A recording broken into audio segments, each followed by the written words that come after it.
We are trying to make sure that the government gets its finger out and tries to fix the economy. It's in a poor state. Public services are in a pretty grim state. Investment is flatlining.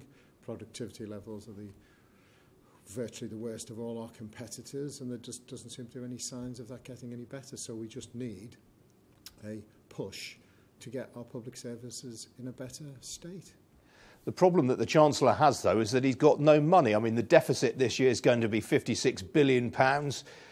The interest on the national debt this year is £48 billion. It's the same as the defence budget. I mean, there is just no money to spend, is there? Yes, but lots of the money that the government is spending are going on day-to-day spending, so the borrowing for day-to-day spending, that doesn't create any productivity or investment. What we've got to do is that, yes, we've got to have spending on day-to-day stuff to get the day-to-day services to get our public services into a better shape, but we've also got to spend productively and proactively on our infrastructure, whether that be railways, whether that be roads, whether that be the digital infrastructure. We've got to push on that one, and the housing crisis has been discussed as well. So you want to see a big rise in public borrowing. How much? We've set aside, not on the day-to-day spending, so let's be absolutely clear. What we set aside is that we are not going to borrow for day-to-day expenditure. In relation to our National Transformation Plan, over a 10-year period, the plan would be to borrow £250 billion, that's about £50 billion a year of that 10-year period, and also a National Investment Bank, which would lever in about £250 billion from the private sector. The private sector want consistency, they want the ability to help us to grow the economy, and that's what our plans will be doing. And they are based on the conversations and the discussions that we have had with business, including organisations like the CBI. Now, when private sector companies invest, they look for a return on capital. £250 billion is a huge sum of money. What sort of return are you looking for on that investment? Well, there would be, let's take an example, there would be significant rises in productivity. We're 35% behind, for example, the Germans in terms of productivity. If we were able to close that gap, even by half or quite significantly, the growth in the economy would be significant, and indeed the growth in tax revenues as a result of that would be significant.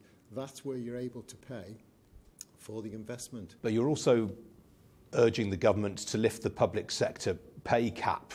I mean, that comes out of day-to-day spending, so essentially you are going to be borrowing more unless you're going to fund that from higher taxation. Well, that's right. We have to keep the capital investment separate from the day-to-day expenditure. What we've said in our Funding Britain's Future plan, which we released in the general election and is there for everyone to see, we call it the Grey Book, that sets aside £48.6 billion of, if you want, revenue or current spending, and that's matched by where we would raise that in relation to taxes. So, for example, over the next 5 years, the government are giving tax cuts to corporations of £76 billion.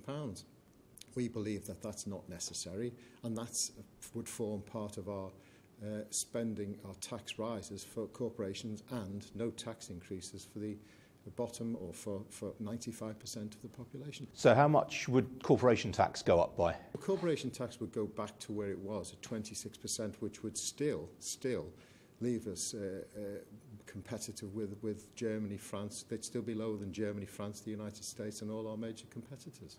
The top 1% already pay 30% of all taxes. Is it really fair to pile even more taxes on them?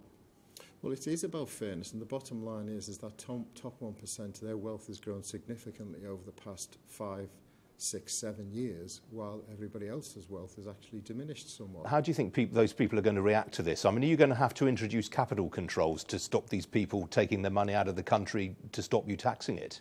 Not that old chestnut, no. There's absolutely no way we're going to introduce capital controls, and I think it's another one of those figments of some people's imagination that we would do. No, we're not going to do that. I read a quote to you. This is from a column in the Times this morning by Ian Martin, and he says here, "I love my home, but I'm selling it to prepare," one of the country's richest entrepreneurs told me recently. "There will be capital controls. I didn't work that hard to hand it all over to that thug McDonnell." There are a lot of people who think like that, aren't there? I don't think there are a lot of people who think that at all. I think that's an incredibly crass statement to make from a journalist or a commentator in that particular newspaper. He has his axe to grind. Let him grind the axe, but we're getting on with the job of trying to make this country fairer, and beneficial to everybody who lives here, not just the wealthiest.